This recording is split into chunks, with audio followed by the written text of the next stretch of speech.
Je ne sais pas si vous avez vu, mais depuis 2024-2025, les statistiques marketing, c'est le bordel. Entre les contenus à générer automatiquement, les crawls automatiques des IA et tous les systèmes de cybersécurité pour lire des statistiques d'un site web ou d'une newsletter, ça devient de plus en plus compliqué et on va avoir besoin d'un data analyst avec un master sur quelque chose ou juste un diplôme de marketing suffisait. Bon, voilà, mais je vais vous montrer qu'avec un diplôme de marketing, hein, même fait en 2022, non, en 2002, et non pas en 2022, en 2002, avec une actualisation des compétences, on arrive à se dépatouiller quand même de tout ça sans passer par un master en IA et et sans être un grand spécialiste de Cloudflare et de tout ce monde-là. Donc aujourd'hui, je voulais vous parler du bruit SEO. Eh bien, manque de bol, je vais vous parler surtout d'abord du bruit digital, parce qu'effectivement, on confond le bruit SEO et le bruit digital, et beaucoup d'entreprises, en fait, font un amalgame entre l'un et l'autre, alors qu'il y a une vraie différence. Donc aujourd'hui, je vous parle du bruit digital.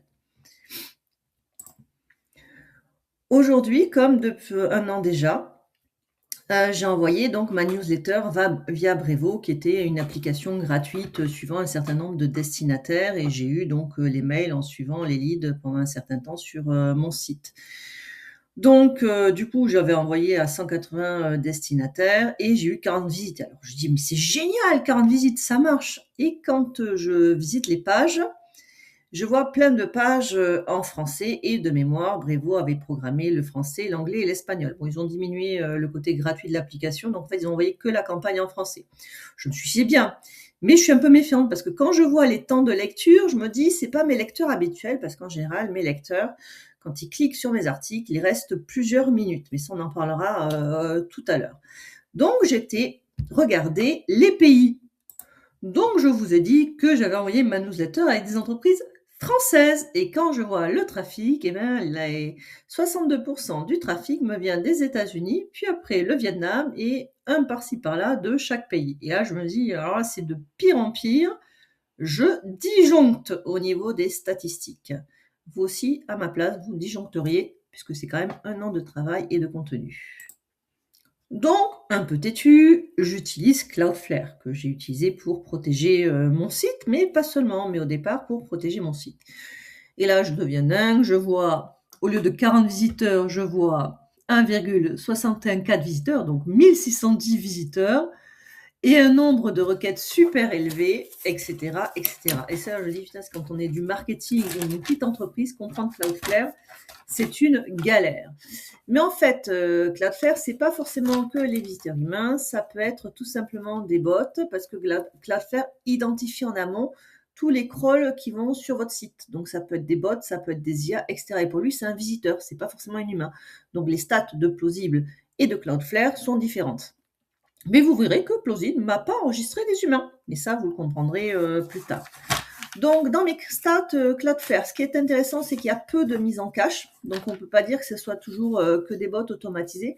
Mais par contre, c'est aussi le nombre de mégaoctets sur le nombre de requêtes et sur le nombre de visiteurs. Et ça, en fait, on en déduit que ce sont des bots et probablement des systèmes de défense de mail, puisqu'en 2025, en fait, la sécurisation des mails s'est renforcée et donc quand vous envoyez un mail à une entreprise dans l'environnement Microsoft ou autre, il y a un système de sécurité sur les boîtes mail qui envoie en fait la réponse vers en fait l'origine du mail, le serveur d'origine. Et donc ça fait un crawl via Cloudflare puisque c'est mon site qui va générer un mail directement sur du coup mes destinataires et donc c'est normal que Cloudflare capte ce mouvement en avant. Mais avant 2025, ça n'existait pas. Donc du coup, j'avais pas autant de trafic que je le vois aujourd'hui en 2027, dont l'origine est ce serveur technique. Pour s'en convaincre, moi j'ai envoyé ça qu'à des sociétés françaises, dont des gens qui étaient venus sur le site, donc normalement des êtres humains, où j'ai essayé de grappiller à droite à gauche des mails. Ça vaut ce que ça vaut. Et alors ce qui est fabuleux, c'est que l'affaire quand même me donne quand même 90 visiteurs d'origine France, 163 des États-Unis et 97 d'Amsterdam. Bon, et là, on se dit quand même, ça pue un peu pour que ce soit de vrais humains. La pépite, je dis bon, mais puisqu'on ne peut pas être vraiment sûr, je vais regarder ma newsletter Brevo. Et là, je m'énerve. Je vois 185 destinataires des services, 62 ouvertures, 147 clics, un désinscrit. Alors, je dis, alors soit je suis super bonne et les gens cliquent au taquet sur ma newsletter, soit les stats de Brevo déconnent et Brevo est une merde au niveau statistique et analyse. Bon, mais il faut y aller plus mollo quand même dans l'ouverture. Donc, il y a eu bien 62 ouvertures. Mais au niveau des clics, en fait, j'en ai que 2 et c'est toujours les mêmes. C'est toujours, je ne donnerai pas le nom, c'est une école qui clique et ça me génère en fait ces 2 mails me génèrent 147 clics. Voilà. Donc ils ont en fait un système de défense très très très évolué. Et donc du coup, en fait, on peut pas se fier aux stats Brevo actuelles en fait pour analyser la performance d'une campagne de newsletter et encore moins pour le rapprocher des stats plausibles ou des stats de Cloudflare. Alors, qu'est-ce qui a changé en 2025 ? C'est plutôt le côté email. C'est le renforcement massif des politiques anti-phishing. Voilà, ne pas piller les adresses mail pour envoyer n'importe quoi. L'augmentation des scans multipass, l'analyse comportementale des URL, le rescan différé. Les entreprises sont devenues beaucoup plus paranoïaques sur les liens. Pourquoi ? Explosion du phishing via les IA, deepfake d'email, etc., etc., et escroquerie automatisée, blablabli, blablabla. Et donc, en fait, à chaque fois que vous envoyez un mail vers une entreprise, elle va interroger l'origine du mail pour savoir si vous n'êtes pas, en fait, une arnaque, enfin voilà, pour tout identifier en amont. Et si vous envoyez des mails via votre site, votre site va enregistrer ça comme un trafic classique et plausible va enregistrer quand même 40 visites. Lui qui est censé mesurer que des trafics humains. Donc que ce soit Brevo ou que ce soit plausible, en fait, ce que font les entreprises au niveau des mails, ça fout le bordel dans les statistiques de plausible, de GA4 et également dans les statistiques de Brevo. Donc on va se dire, au niveau marketing, je vais me pendre si je dois analyser. Bon, je tiens ma petite tête, j'ai un enfant de 10 ans bientôt, donc je vais éviter de me pendre. Donc je me suis dit quand même, bon, moi, ça fait quand même un an, j'ai du trafic direct sur mes pages et les gens, ils y passent des plombes. Et le trafic direct, c'est pas le trafic de Google et des IA, vous voyez. Donc, ils m'ont pas connu par l'opération du Saint-Esprit, ils m'ont conduit par ma newsletter ou quelques trucs sur Facebook ou voilà, ou ce que je fais sur YouTube ou un peu sur Instagram. Mais c'est quand même pas, voilà, Instagram, Facebook. Bon, là, vous me trouvez sur YouTube, mais c'est quand même pas mes lieux de prédilection au niveau professionnel vu les sujets que j'aborde. Je suis davantage sur de la newsletter et des sujets de fond. Je vois que mon blog de consulting en français a enregistré 99 visiteurs avec un temps de lecture moyen de 35 secondes. Un taux de rebond de 21%. C'est de la navigation exploratoire multipage.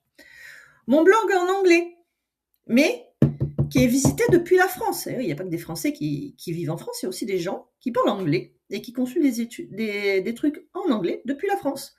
J'ai eu 98 visiteurs, un temps moyen de lecture de 33 secondes.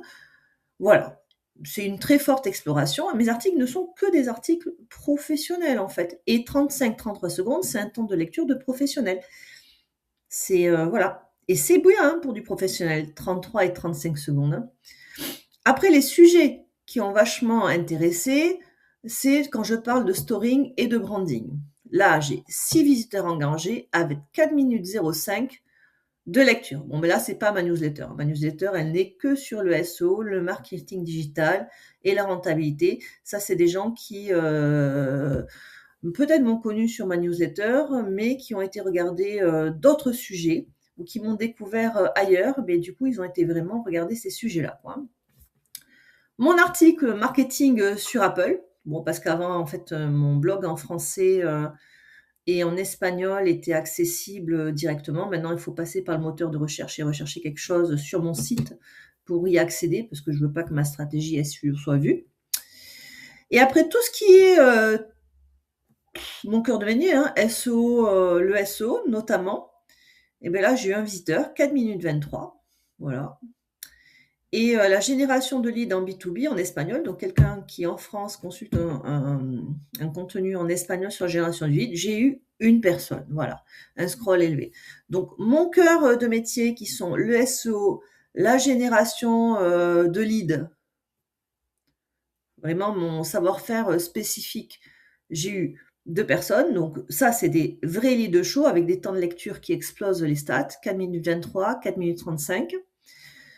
Mes compétences périphériques sur le branding, le storytelling, tout ce qui est lié à l'analyse marketing stratégique et de communication, c'est ce que j'appelle moi du lead tiède. On a entre 6 et 18 personnes avec des temps de lecture en 4 minutes 05 et 3 minutes 46. Donc ce que j'analyse de mon site vient probablement de mon travail au niveau de la newsletter. Les gens vont vers mon blog, ils sont attirés, en français en tout cas, par la partie storytelling, branding et l'analyse stratégique, le côté consultant. Et là, ils passent énormément de temps. Donc, mon nurturing cognitif pour attirer des personnes, là-bas, sur mon métier, est intéressant. 2000 leads tièdes pour ma part 5000 leads chauds, forcément, il y a un écart parce que tout le monde, même s'il trouve la personne intéressante, tout le monde ne va pas vouloir avoir recours à un consultant SEO ou va vouloir faire de la génération de leads à partir de son site internet, puisqu'il y a d'autres stratégies marketing ou de développement commercial qui sont possibles. Et ça dépend du business. C'est un article que j'ai écrit, bon, mais je suis désolée, il est d'abord écrit en anglais, pour expliquer effectivement en quoi le SEO peut être intéressant dans certains business et en quoi effectivement les autres business sont plus sur des stratégies marketing un peu plus court-termistes que la génération de leads via le SEO. Et effectivement, il y a des chiffres et des comparaisons. Mais ça, c'est tout à fait normal que effectivement un site génère du lead froid, recherche exploratoire, on te connaît, du lead tiède, tu entres dans mon univers marketing, du lead chaud, tu vas chercher ma compétence spécifique. Et ça, vraiment, la génération de leads et un bon funnel d'acquisition, ça donne ça. Voilà. Donc, j'ai bien fait de ne pas aller me pendre après mes stats de Brevo, de Cloudflare et de Plausible. Conclusion. Bon, depuis 2023 et aussi depuis 2025, on peut plus se dire que les clics techniques, ce sont des clics humains. Donc, il faut une analyse fine, finalement, entre ce que vous dit Plausible, votre CMS, Cloudflare, Brevo, et avoir quelques connaissances, sur les changements un peu techniques dans certains environnements pour comprendre le pourquoi du comment. C'est le bordel. Mais ce qui aide quand même, c'est la compétence marketing et l'analyse stratégique et pas le côté technique pour se dire, attendez les gars, est-ce que j'ai fait n'importe quoi? Est-ce que je me pends? Ah oui, non, je revois les stats sur un an et ça donne quoi? Ok, je suis de manière cohérente, mais je ne peux pas me fier aujourd'hui au stade que Brevo me donne, au stade que Plausible me donne, au stade que GA4 me donne, ou à ce que je vois sur Cloudflare, sans avoir un minimum de connaissances à chaque niveau. Mais ça s'appelle la culture professionnelle et la curiosité. Bonne journée!